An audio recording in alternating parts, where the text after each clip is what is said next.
حج اور قربانی کے متعلق اتنا تفصیلی بیان آپ نے نہیں سنا ہوگا۔ اس اہم بیان کو سننے کے بعد آپ کے بہت سارے اشکالات دور ہو جائیں گے، اس لیے اس بیان کو ضرور جو حضرات نماز سے فارغ ہو چکے اللہ تعالیٰ کے ذکر میں اور درود شریف پڑھنے میں آہستہ مشغول رہے۔ عام طور پر لوگ مسجد میں یا مجلس میں جب بیٹھتے ہیں تو دیکھتے رہتے ہیں، منع فرمایا ہے آنکھیں نیچے کرو، آنکھوں میں زہر پیدا ہوتی، اپنی یہ نگاہیں نیچے مناسب ہے۔ ترمذی شریف شمائل میں کانوا یخفضون رؤوسہم عند رسول اللہ صلی اللہ علیہ وسلم، حضرت کی مجلس میں صحابہ سر نیچے رکھتے تھے، یعنی کہ بڑی بڑی آنکھیں کھول کے پستول اور تمانچے نکالتے تھے۔ کہ کسی نے غلط جھوٹی روایت مشہور کی کہ فلاں کے چہرے کو دیکھنا ثواب ہے، اور یہ سب حفوات اور بے بنیاد باتیں۔ مولانا علی ابراہیم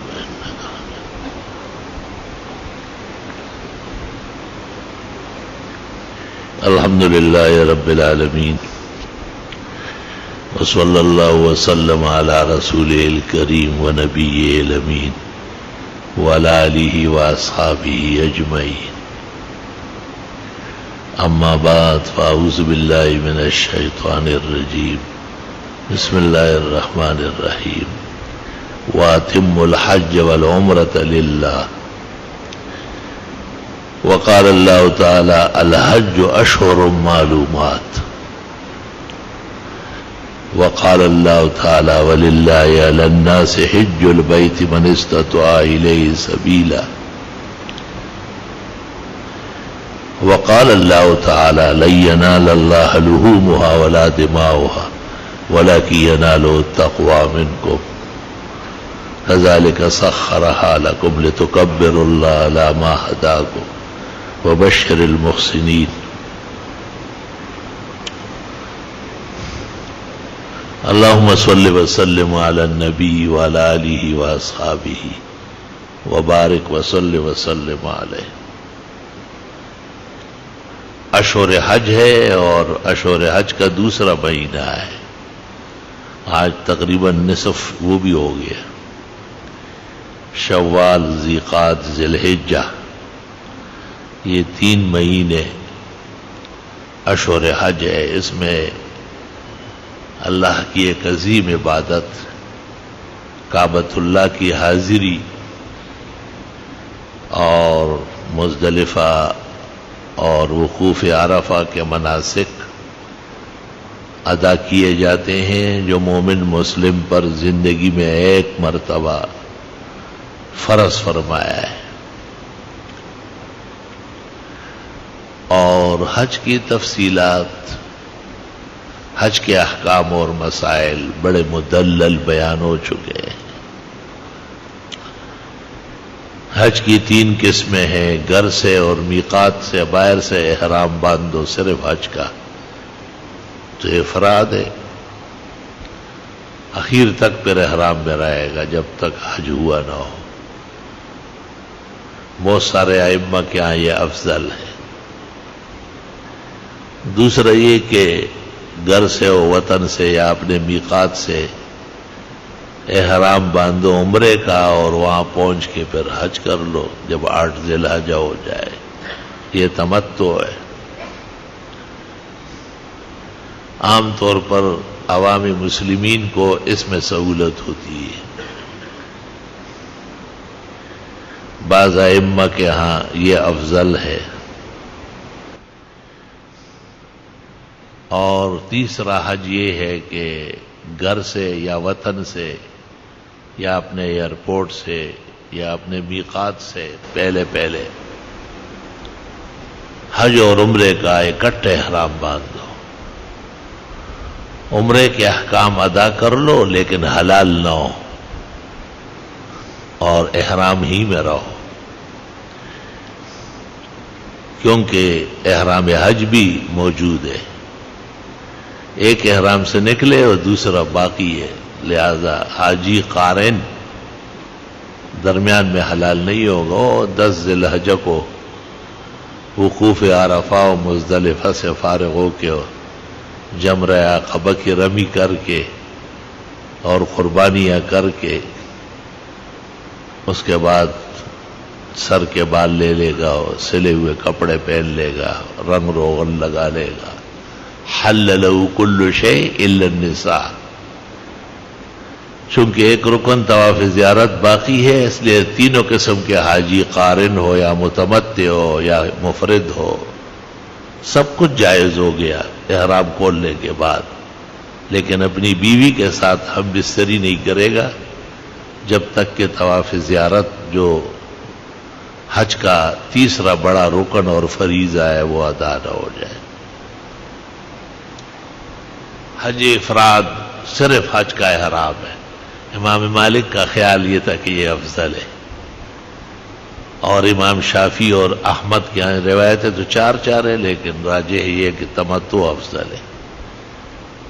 حضرت اقدس امام الائمہ الامام الاعظم امام ابو حنیفہ رحمہ اللہ کے ہاں قران افضل ہے, جس میں دونوں احرام اکٹھے ہوئے اور میقات سے کیے جاتے ہیں. لِأَنَّهُ أَكْثَرُ مَشَقَّةً وَأَطْوَلُ تَحْرِيمَةً فَأَزْيَدُ أَجْرًا. مشقت بہت ہے, تحریمہ لمبا ہوگا اور پابندی آخر تک رہے گی تو اللہ اجر بھی دے گا اس حساب سے. عام طور پر حج کے لیے جانے والے یہ 3 قسموں میں سے کوئی ایک حج کرتا ہے, اور اس کو یہ ترتیب سے یاد ہونا چاہیے. حاجی مفرد چونکہ مسافر سمجھا جاتا ہے شرعاً, اس لیے اس کے مناسک میں قربانی نہیں ہے, اور جمرہ عقبہ کی رمی کے بعد وہ حلال ہو سکتا ہے, کیونکہ اس کے ذمہ قربانی نہیں ہے مسافر ہونے کی وجہ سے. اور متمتع اور قارن کے ذمہ قربانیاں واجب ہے, کیونکہ تمتع اور قران میں قربانی مناسک کا حصہ ہے. جب تک متمتع اور قارن قربانی نہ کرے حلال نہیں ہوگا. نہ بال لے گا, نہ ناخن, نہ خوشبو, نہ سلے ہوئے کپڑے پہنے گا.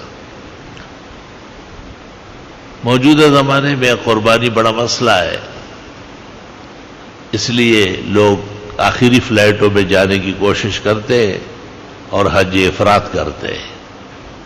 ہمارے اساتذہ اور وقت کے مقتدر فقہا اور محدثین آخری ایام میں تشریف لے چلتے تھے اور فرماتے تھے افراد ہم مسکینوں کے لیے, دور دراز سے آنے والوں کے لیے آسان ہے.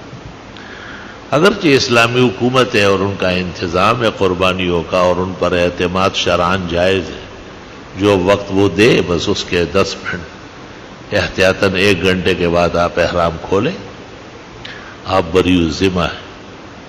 کیونکہ حکم الوکیل کا حکم الاصیل ہے, اور وہ قربانی کے اندر مناسک والوں کے وکلا ہے. تو جب وکیل کہے کہ فلاں وقت میں تیری قربانی ہو جائے گی, تو اصیل کو اجازت ہے کہ اس پہ اعتماد کر لے. لا الہ الا اللہ وحدہ لا, ایسے ہلکا سا ارادہ ہے, کوئی زیادہ تو نہیں ہو سکتا.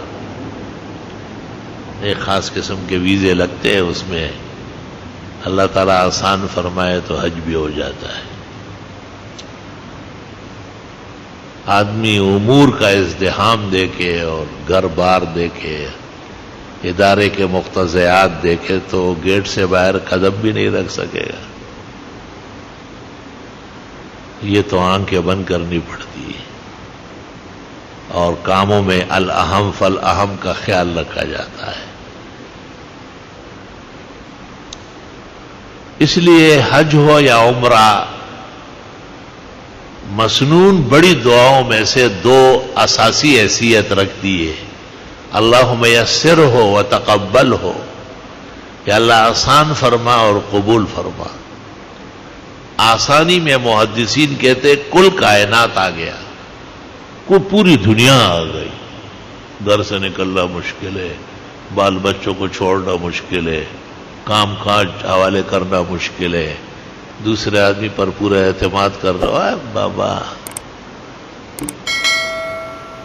جائے گا جب یہاں سے اور کچھ بھی نہ پاس ہوگا، اور چند گز کفن کا ٹکڑا ہو تیرا لباس ہو، وہ دن یاد کرو جب یہ سب کچھ ختم ہو جائے گا۔ دا گلونو ببہار بھی مونگ بنی ہو، دا بلبلو بچغار بھی مونگ بنی ہو، پھولوں کی بہار ہوگی لیکن ہم نہیں ہوں گے، بلبل چہچہا رہے ہوں گے لیکن ہم موجود نہیں ہوں گے۔ ہمیشہ رہنے والی بس ایک اللہ کی ذات، لا الہ الا اللہ وحدہ لا شریک لہ، لہ الملک ولہ الحمد وعلی کل شیء قدیر۔ اس لیے دینی امور کو اور دینی رائے کو، تناظر کو مومن بڑکتا ہے، آگے لپکتا ہے۔ اللہ اکبر، اللہ اکبر۔ بعض عوام ہوتے ہیں اور خواص سے بلند ہوتے ہیں۔ ایک اہل دنیا ڈاکٹر ہے، اللہ کا نیک بندہ ہے، بیوی سمیت حج کے لیے روانہ ہو رہا ہے، تو بعض عزیز قریبوں نے کہا ہوگا کہ بھئی حالات کچھ ایسے ہیں، اور مقامی حکومت کے بعض لوگوں سے اختلاف بھی ہے، اور وہ نقصان پہنچانے کے اعلان کر چکے ہیں۔ تو دیکھو انسان پر ایک اثر بشریت کا ہے، وہ خوف ہے، ایک ایمان کا ہے، وہ ہیبت و جلال ہے، نڈر ہو رہا ہے۔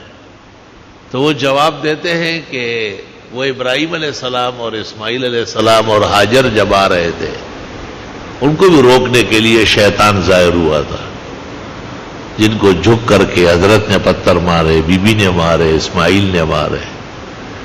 تو کہا کہ دیکھو شیطان کا کام لوگوں کو وہاں سے روکنا ہے، اور اپنے ان عزیزوں کو کہا کہ 2 رمی تو میری ہو گئی، یہی ایک باقی ہے۔ اور پھر عجیب بات یہ کہی کہ دیکھو خدا نخواستہ اللہ وہ دن نہ لائے، اگر ایسا پتہ چلے کہ کعبہ پر کہیں سے حملہ ہے تو مومن مسلم گھر بیٹھنے پہ خوش ہوگا، پھر کس منہ سے آپ کہتے ہیں کہ مخمد کعبے دے شریف پر لور گو اللہ اکبر؟ اس کہنے میں بھی عمر بھر کا جھوٹا ہو، پرلے درجے کا کذاب ہو۔ کعبہ تو مسلمانوں کا ہے، وہ عربوں کا تھوڑا ہی ہے، پھر تو عربوں کو ادھر نماز پڑھنا چاہیے تھا اور آپ کو کسی ریل گاڑی کی طرح منہ کرنا تھا۔ تو ان کو کہا کہ پورے عالم کا کعبہ قبلہ مشترک عزت ہے، مذہب کا نقطہ ہے، لہذا خدا نخواستہ اللہ وہ دن اور زمانہ نہ لائے، اللہ اعدائے دین کو، دشمنوں کو یہ توفیق نہ دے کہ وہاں نقصان پہنچائے، لیکن ایسی صورت میں بچنا کارنامہ نہیں ہے، وہاں جا کے مرنا کارنامہ ہے۔ مر تو ویسے جاؤ گے لیکن بے غیرت مرو گے نا۔ گیدڑ کی موت کیا ہوتی ہے؟ اس کی دم ادھر پڑی رہتی، ٹانگیں سڑی ہوتی۔ کہتے شیر کی زندگی غیرت اور بہادری کی زندگی ہے۔ لا الہ الا اللہ، یہ سب کے لیے سبق ہے، عبرت ہے کہ ہم جو نماز میں باقاعدہ کعبے کا رخ معلوم کر دیں، جی ادھر کا، ہاں جی ادھر کعبہ، اور پھر آپ نماز پڑھتے، قیام کرتے، رکوع سجدہ، اس سے پتہ چلنا چاہیے تھا کہ کعبے کا ہم پر کیا اثر ہے۔ پوری زندگی ایک نماز بھی اسلام میں نہیں، ایک رکعت بھی نہیں جو کعبے کے بغیر ہو جائے۔ فقہا کہتے ہیں غلطی سے پڑھی، پتہ چلا پھر پڑھنی پڑے گی۔ اللہ تعالیٰ نے مسلمانوں کو کعبہ معلیٰ سے بڑی وابستگی عطا فرمائی، اور اصل محافظ تو کعبے کا اللہ تعالیٰ ہے۔ عبد المطلب کے اور اہل مکہ کے جو مویشیاں ابرہہ نے پکڑی، وہ چھڑانے آیا تو یمن کے بادشاہ نے کہا کہ میں تو کعبہ لینے آیا ہوں، اس کی نہیں کہتے ہیں۔ انہوں نے کہا کہ میں تو رب الابل ہوں، اونٹوں والا ہوں، وہ چھوڑ دو۔ وَرَبُّ الْكَعْبَةِ اللہ یحمیہا، کعبے کا رب خدا ہے، وہ خود بچائے گا اس کو، اور جو اس کے بچانے کی فکریں کریں گے وہ بھی ہمیشہ بچے رہیں گے۔ اور تو فکر ہماری کیا ہوگی؟ دعائیں کرتے ہیں الحمدللہ۔ کوئی اہم موقع نہیں گزرا جس میں کعبے اور حرمین کی حفاظت کی دعائیں نہیں کی گئی۔ یہ ہمارے ایمان کا تقاضا ہے۔ خوف کسی کو زندگی دیتا ہے، اور بچت سے کوئی بچتا ہے۔ اگر دولت سے بچتا تو بادشاہ نہ مرتے، اگر تقدس سے بچتا تو انبیاء فوت نہ ہوتے، اگر تقوی سے بچتا تو اولیاء نہ فوت ہوتے، اگر حکمت و دانش سے کوئی بچ سکتا تھا تو ڈاکٹر اور حکیم نہ مرتے۔ ان کے ہاں تو لا علاج بیماریاں پیدا ہوتی، لا علاج۔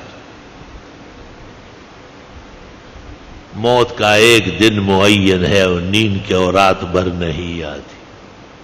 تم وے چمڑنے وے شہید چخ پکور کے وائے او دغس نشی پا میدان باندھ کبان منیسا، چاہتے سب ہو کہ ہو جو سریا پہ مقیم، پہلے پیدا تو کوئی کرے ایسا قلب سلیم۔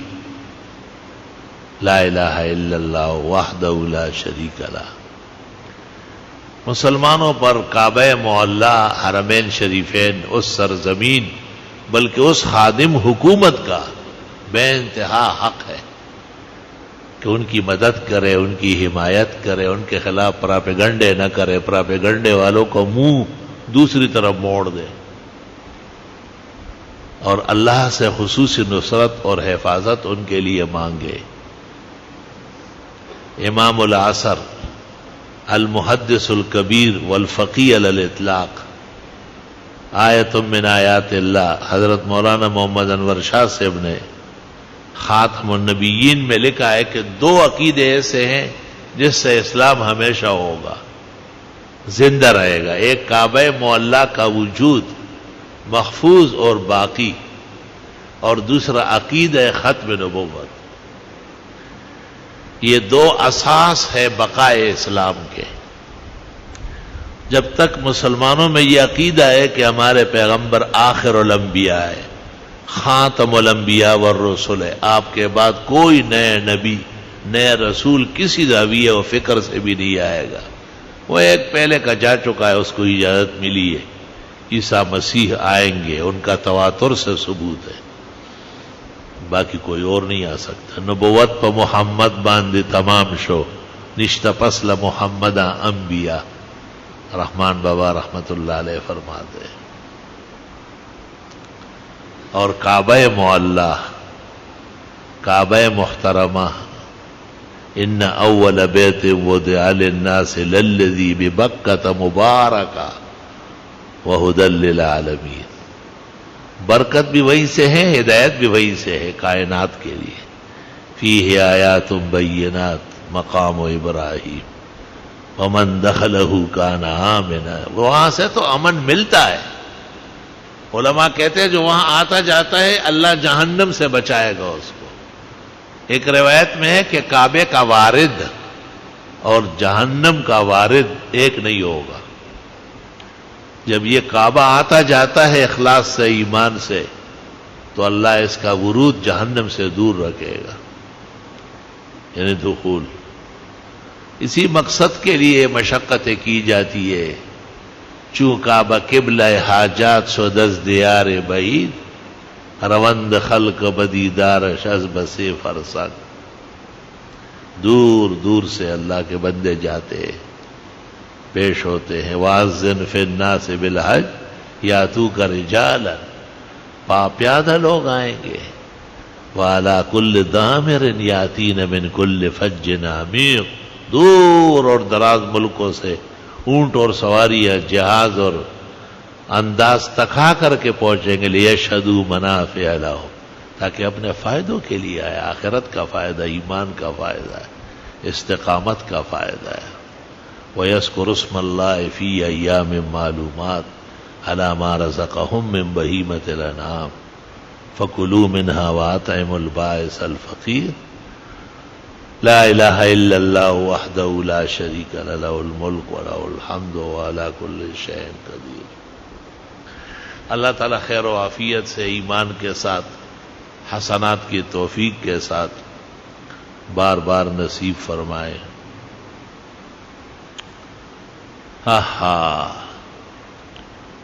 اور پورے عالم میں مسلمانوں پر قربانی واجب ہے، یہ بھی اس کی یادگار ہے، کیونکہ اسماعیل علیہ السلام جب کعبے کے جوار میں معطا مالک میں آپ نے مروا کی طرف اشارہ کیا اور فرمایا ہناک المنحر، اسماعیل یہاں ذبح کے لیے پیش ہوئے تھے۔ بعد میں کعبے کو تلویث سے بچانے کے لیے، کیونکہ بہت جانور کٹیں گے، منا جہاں شیطان ظاہر ہوا تھا وہاں قربانیاں لے گئے۔ اصل مر کے معنی ہے چھرا تیز کرنا، پتھر پر چھرا مارنا۔ جب حضرت اسماعیل کے گردن پر چھرا نہیں چل رہا تھا تو ابراہیم علیہ السلام گھبرا گئے کہ حکم الہی میں فرق آ جائے گا، تو آپ نے پتھر پر تیز کرنا چاہا۔ اس وقت اللہ نے پورے عالم میں چھری اور چاقو کو حکم دیا تھا، دھار کو خبردار کہ تم نے کوئی چیز کاٹی۔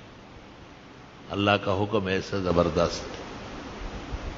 اور دور سے اسماعیل علیہ السلام کے بدلے میں مینڈا جبریل ایسے ہی گود میں پکڑ کے لا رہا ہے اور بھاگتا ہوا آ رہا ہے۔ لا الہ الا اللہ وحدہ لا شریک لہ، وہ جو تکبیرات تشریق ہے وہ پڑھ رہا ہے اور کہتے ابراہیم علیہ السلام صبر کرے۔ اللہ تعالیٰ سلام کہتے یہ صبر کرو۔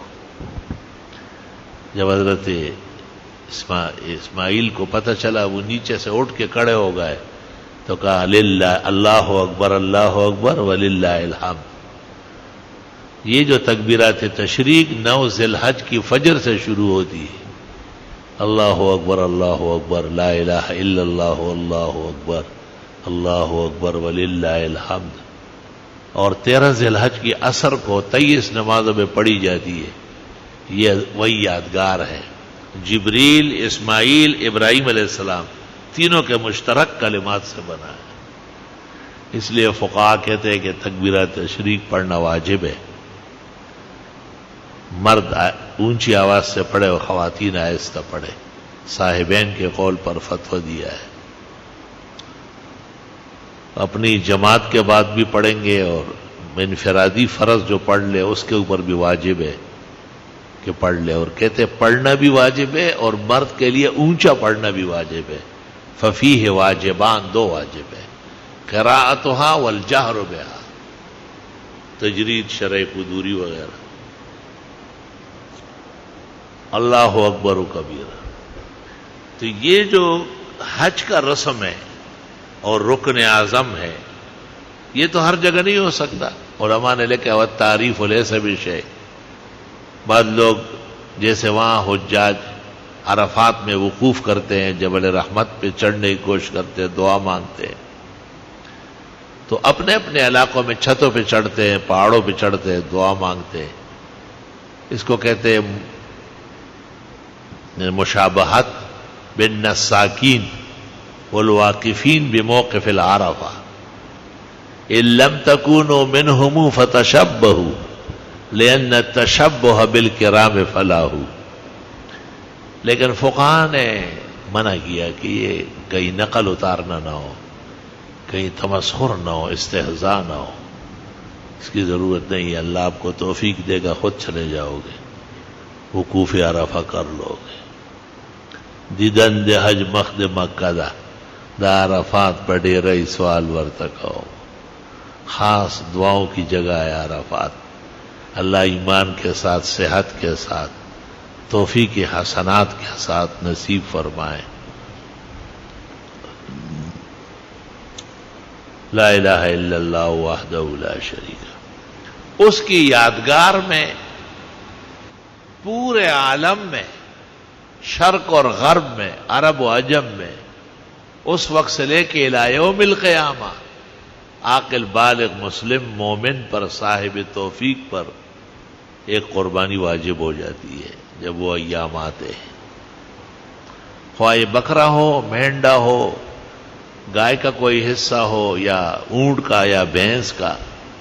البتہ یہ ضروری ہے کہ 7ویں سے کم نہ ہو۔ گائے، بھینس یا اونٹ، اس میں زیادہ سے زیادہ 7 آدمی شریک ہو سکتے ہیں، 2 بھی کر سکتے ہیں، 3 بھی، 4 بھی، 5، 6 بھی، 8 نہیں کر سکتے۔ اگر غلطی سے بھی 8 شریک ہوئے تو سب کی قربانی باطل ہو گئی۔ قربانی میں تجزی نہیں ہے کہ 7 آدمی اور 6 مسلمان ہیں، ایک کہیں سے کافر آیا ہوا، 7 کے 7 کی قربانی چھٹ گئی، ختم ہو گئی۔ 6 آدمیوں کی نیت قربانی کی ہے، کسی کی ولیمے کی ہے، کسی کی عقیقے کی ہے، سب عبادات ہے۔ ایک کے ویسے گھر والوں کے لیے گوشت کی نیت ہے، یہ ویسی نیت جو کی ہے یہ عبادت نہیں ہے، لہذا اس ایک کی شراکت سے 7 کے 7 قربانی یا باطل، ڈسمس، دوبارہ دوسرا جانور کا کھڑا کرنا پڑے گا۔ فقہاء احناف کا اس پر اجماع و اتفاق ہے۔ ہمارے ہاں تو جو اجتماعی قربانی ہے ان میں ایک فارم چھپا ہے اور اس میں عقیدے کی بھی وضاحت ہے اور مسلک کی بھی وضاحت ہے، اور ہم نے گزارش کی ہے کہ اور لوگ نہ آئیں، ہمارے بھائیوں کی قربانیاں نہ خراب کریں۔ اور آج تک کوئی ایسی شکایت پیدا نہیں ہوئی، اللہ کا فضل ہے۔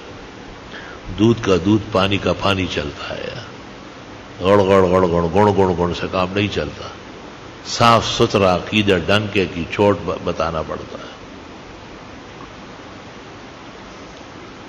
بعض لوگ بینک والوں کو منع کرتے ہیں، یہ غلط طریقہ ہے۔ بینک والے مسلمان ہیں، بینک والے اللہ کے عبادت گزار ہیں، اور بینک والے سب سود خور نہیں ہے۔ سود خور اور سود چور تو وہ ہے جو غلط مسئلے بتاتے ہیں، حرام بینک کو اسلامی کہتے ہیں، اور سود کو لوگوں سے کے گلے سے اتارنے کے لیے فقہ اور حدیث کا خون کرتے ہیں۔ امت مسلمہ کا تقریباً اجماع ہے کہ پوری دنیا میں کوئی اسلامی بینک نہیں، پوری دنیا میں نہیں، حتی العرب۔ بینک اسلامی ہو ہی نہیں سکتا ہے، بینک کیسے اسلامی ہوگا؟ اب بینکوں نے خود کہا ہے کہ ہم تجارت نہیں کر سکتے، ہم زراعت نہیں کر سکتے، ہم پیسے کا استعمال نہیں کر سکتے، ڈوب جاتے ہیں۔ بینک والے تو رقم پر رقم کماتے ہیں، اور رقم پر رقم بلا عوض اور بلا محنتانہ کے سود سری ہے،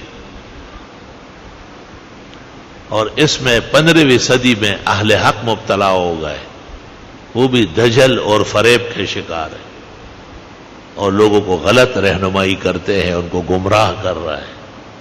حقیقت یہ ہے کہ کوئی بینک اسلامی نہیں ہے، سب سودی بینک ہے، اور وہ جو اسلامی ہے وہ زیادہ جھوٹے ہیں، کیونکہ وہ شریعت پر اتہام و جال سازی ہے۔ وہ جو ویسے بینک ہے وہ بہتر ہے، کیونکہ وہاں جاتے ہوئے گناہ سمجھ کے، اور وہاں سیونگ اور کرنٹ کا فرق کرتا ہے کہ یار مجھے سودی کھاتے میں شریک نہیں ہونا ہے۔ لیکن اسلامی میں تو کہتے ہیں جی منہ پہ ہاتھ پیر کہ جی اسلامی ہو چکا ہے۔ کون سا اسلامی ہے؟ ہمیں کیوں پتہ نہیں چلا؟ اسلام ہم سے زیادہ کوئی نہیں جانتا۔ حقیقت یہ ہے کہ وہ دجل ہے، لبس ہے، مکر ہے، دروغ ہے، حرام کاری علی الاعلان ہو رہی ہے۔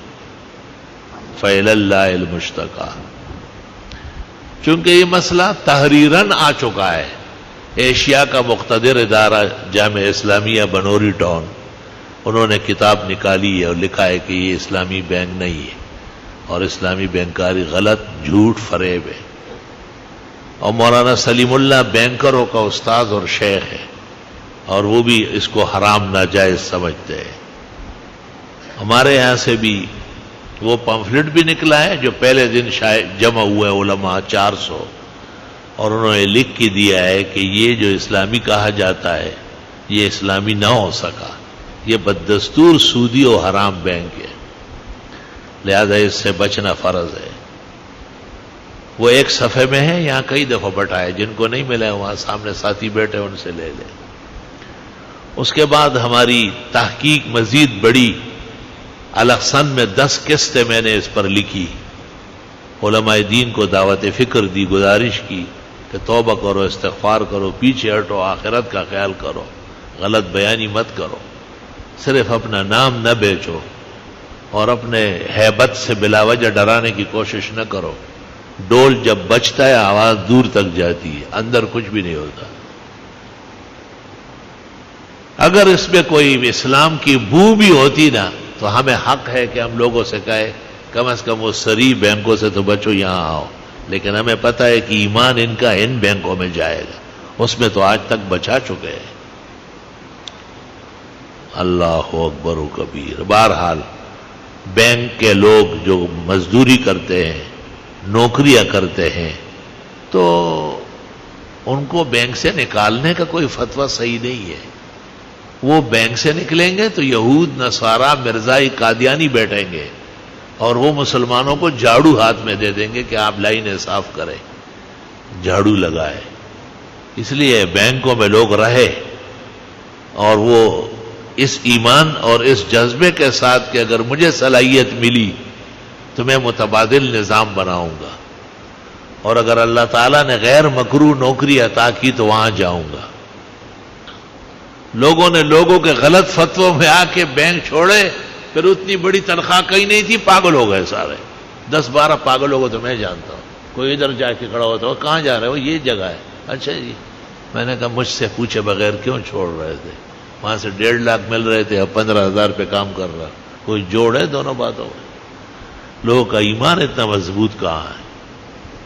اس لیے علل اعلان علل فقہ والفتویٰ کہتا ہوں کہ لوگوں کو بینکوں سے نہ نکالو، لوگوں کو حرام کی حرمت سے کہو، سود سے بچنے کی تدابیر سمجھاؤ، اور لوگوں کو بینک سے نکالو گے تو کفار آپ کے عقیدے اور مسلک کے دشمن وہاں بیٹھ جائیں گے، اور پھر وہی دولت آپ کے خلاف استعمال ہوگی۔ جب اس زمانے میں یہ غلط فتویٰ دیا گیا کہ جی بینک والا قربانی میں شریک نہ ہو، بینک والے کے ہاں آپ چائے نہ پیے، بوتل نہ پیے، اب بینک والا ایسا، بینک والوں کے ساتھ رشتہ نہ ہو، تو میں ایک بزرگ کے پاس گیا، فوت ہوئے، شہید ہوئے، اللہ مغفرت فرمائے۔ میں نے کہا یہ کیا معصومانہ باتیں شروع کی، چھوٹے بچوں کی طرح؟ یہ کوئی طریقہ ہے جو آپ فتوے دے رہے ہیں؟ اس میں فقہ کدھر ہے؟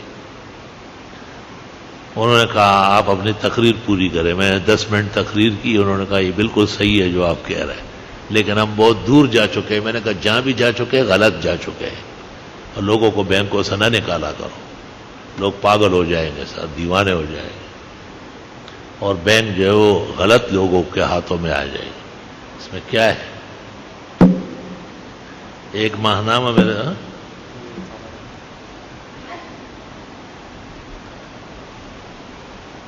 میں سمجھے بینک کے بارے میں کچھ ہے۔ غیرت کا تقاضا یہ تھا کہ وہ لا کے دیتے۔ اس میں تو فضائل حج و حج بیت اللہ ایسے کرے، چلو یہ بھی ایک ضرورت ہے، لیکن وہ بھی حاصل کرے۔ ہمارے ماہنامے میں بھی 10 قسطیں آئی ہے، اور پھر الاحسن نے نام نہاد اسلامی بینکاری، جھوٹ، فریب، مکر، لفظ، تحریرات، تحقیقات، فتاویٰ کی روشنی میں 750 صفحے پر مشتمل شائع ہے۔ آپ کے تمام وساوس سوالات کے جوابات موجود ہیں، آپ تسلی سے حاصل کریں اور پڑھیں۔ پھر بھی نہیں سمجھے تو میں حاضر ہوں۔ باقی قربانیاں شوق سے کرے، بہترین جانور لے۔ حدیث میں استشرف العین والاذن والسن، کان دیکھو، سینگ دیکھو، آنکھیں دیکھو، بہترین ہو، خوبصورت ہو، گوشت والا ہو، مزیدار ہو، لچکدار ہو، کیونکہ اللہ کے ایک محبوب بندے، ایک مقرب پیغمبر حضرت اسماعیل ان کا بدل ہے اور ان کا معاوض ہے، اور پھر جناب رسول اللہ صلی اللہ علیہ وسلم کی کامل و اکمل سنت ہے۔ آپ نے احتراماً کہا یہ سنت ابیکم ابراہیم علیہ السلام کی، کیونکہ آغاز وہاں سے ہو چکا ہے۔ لا الہ الا اللہ۔ باقی کچھ دن اور بھی ہیں، میں مزید تفصیلات قربانی کی کروں گا۔ یہاں سے ایک پمفلٹ شائع ہوا قربانی کے 100 مسائل، وہ بھی آپ کو مل جائے گا۔ اور بڑا چڑھا کے 35 لاکھ کا بیل اور 55 لاکھ کا بیل، دماغ خراب ہے۔ اور بیل تو بیل ہی ہے یار، وہ اگر 55 لاکھ یا 65 لاکھ کا ہو گیا تو کیا اس کو بیلوں کا شیخ الاسلام کا ہوگا کیا؟ وہ وہی بیل ہی ہوگا، اس سے نکلے گا نہیں۔ اگر اس کے بدلے میں 1 لاکھ کا جانور خریدے تو 7 قربانیاں تو ایک میں ہے۔ اگر آپ نے 7 لاکھ کے 7 لے لیے تو 49 قربانیاں ہیں، اور اگر آپ نے 7 لاکھ کا خریدے تو 7 ہی ہے۔ ایک جانور میں تو 7 ہی قربانیاں ہوتی ہیں، بڑے جانور، کہیں ایسا نہ ہو کہ مینڈے اور بکرے میں 7 نکالے۔ گائے میں، بھینس میں اور اونٹ میں۔ ہمارے نزدیک گھوڑے کی قربانی منع ہے، گدھے کے تو حرام ناجائز ہے، اور مینڈا اور بکرا ایک فرد کی طرف سے ایک قربانی ہے۔ افضل تو مینڈے ہیں، دمبے ہیں، لیکن لوگوں کو گوشت پسند نہیں ہے، ہر چیز میں اپنی پسند کا خیال کرتے ہیں۔ بھائی کسی چیز میں سنت کا بھی خیال کرو۔ اسماعیل علیہ السلام کے بدلے میں اللہ تعالیٰ بچڑا نہیں بیچ سکتا تھا؟ ایک خوبصورت جھونگا اونٹ نہیں بیچ سکتا تھا؟ آپ نے باقاعدہ جنت سے سینگوں والا مینڈا بھیجا۔ حدیث میں ہے ینظر فی سواد ویمشی فی سواد، آنکھوں کے پاس بھی کالے داغ اور پیروں کے پاس بھی چتکبرا، بھرگ گڑو، اور 6 فٹ لمبا تھا، بھینس کے برابر۔ وہ چکتی بھی تھی اور سینگ بھی، عام طور پر سینگوں والے کی چکتی نہیں ہوتی، لیکن بہت اصلی اور نسلی جو مینڈا ہوتا ہے اس کے سینگ بھی ہوتے ہیں اور اس کی چکتی بھی ہوتی ہے۔ سنا ہے کہ قلات کے اندر مینڈوں کی ایک نسل ہے، 1.5 لاکھ 2 لاکھ کا ایک مینڈا ہے، اور یہی معلوم ہوتا ہے کہ حضرت اسماعیل کے بدلے میں جو مینڈا آیا ہے جنت سے، اس کے قریب کوئی نسل ہے۔ تاہم فتویٰ یہ ہے کہ ہر طرح حلال جانور، وہ مینڈا ہو یا بکرا ہو، گائے ہو یا بھینس ہو، اونٹ ہو، سب کی قربانی جائز اور درست ہے، اس میں کوئی حرج نہیں ہے۔ البتہ قربانی کے گوشت کے لیے خریدنا عمدہ، کہ بھئی دوستوں کو، فقیر مسکینوں کو اچھا گوشت میرے ثواب کا باعث ہے، اور ظاہر ہے کم قیمت اور زیادہ قیمت کا فرق ہوگا، لیکن نمائش کے لیے کہ وہ 5 لاکھ کا بیل لائے، ہم 10 کا لا رہے ہیں، اور ہم چونکہ زیادہ توانائی ہے تو اس کی جگہ فقراء اور مساکین کے پیٹ بھرنے کے لیے 1 کے بجائے 100 جانور کرو۔ جناب رسول اللہ صلی اللہ علیہ وسلم نے آخری حج کے موقع پر 100 اونٹ منگوائے تھے، علی کو یمن بھیجا تھا، پورا ریوڑ لے کے آیا، اور 63 اپنے دست اقدس سے اپنے ہاتھ سے نہر کیے، اور باقی علی کے سپرد کیا، کیونکہ وہ گھر کا آدمی تھا، چچا زاد بھائی بھی تھا اور داماد بھی تھا، کہ باقی آپ سنبھالے۔ اللہ سبحانہ و تعالی حجاج کو حج کے لیے سہولت قبولیت عطا فرمائے، اور ہمیں بھی آسانیاں نصیب کرے، اور قربانی والوں کی قربانیاں عرب و عجم میں، یہاں وہاں، چھوٹی بڑی، سب اللہ تعالیٰ اپنے بارگاہ میں قبول فرمائے۔ الحمدللہ رب العالمین۔ اللہم صلی وسلم علی عبدک و رسولک و نبیک و نجیک محمد احمد وعلی آلہ و اصحابہ وبارک وسلم وسلم علیہ۔ یہ جو ماہنامہ دارالتصنیف نے میرے سامنے رکھا، اس میں حج کے مسائل، احکام، فضائل بہت تفصیل کے ساتھ آئے ہیں، وہ آپ کی رہنمائی کے لیے کافی ذخیرہ ہے۔ جاتے وقت یہ گیٹ سے ملے گا، اور کچھ پیسے دین پر خرچ کیا کرو، اپنے لیے بھی لو، دوسرے دوستوں کے لیے بھی۔ فری فنڈ کے چکر میں نہ پڑو، مفتقلذی والا نہ بنو، بلکہ دین پر خرچ کرنا یہ مومن کے ایمان کا تقاضا ہے۔ یجاہدون فی سبیل اللہ باموالہم وانفسہم، مال اور جان دونوں اللہ کے راستے میں ہے۔ اولئک هم الصادقون، یہ لوگ واقعی سچے ہیں۔ اللہ تعالیٰ ہمیں ہمیشہ صدق، دیانت، امانت، اخلاص، طہارت نصیب فرمائے، دجل، فریب، مکر، لبس سے محفوظ فرمائے، مسلمانوں کے مال و جان کی حفاظت فرمائے، ان کے کام کاج میں ان کی مدد فرمائے، جو حرام اور ان کے اشباح سے بچنے کی کوشش کرتے ہیں، یا اللہ ان کو حلال کے خزائن آسمان و زمین سے عطا فرما، اللہ ان کی ہمت دو بالا فرما، ان کے عزائم بلند و برتر فرما، حاضرین مجلس کی خدایا دعائیں قبول فرما، مراد عطا فرما، بلائیں آفات مصیبتیں اور پریشانیاں تکالیف اور رنج اور غم سب دور فرما۔ ربنا تقبل منا انک انت السمیع العلیم وتب علینا انک انت التواب الرحیم فاللہ خیر حافظ و ارحم الراحمین۔ ہمارے یہ بزرگ ہے حاجی صاحب جو شیخ طریقت ہے اور بہت ہی محب شریعہ ہے، ابھی حرمین شریفین میں 3 مہینے بڑی محبتوں سے اور شاقہ عبادات و طاعات کے گزار کے آئے۔ سوئے اتفاق سے پاؤں میں ایک زخم ہوا ہے، اس سے کچھ تکلیف بڑی ہے، کنٹرول ہے، امید ہے کہ اللہ انہیں صحت دے۔ دعاؤں کی درخواست ہے کہ اللہ تعالیٰ کامل و اکمل صحت دے، شفا دے، تندرستی دے، سلامتی دے۔ بعض گھروں میں چھوٹے بچے بیمار ہیں، اللہ انہیں بھی صحت شفا عطا فرمائے۔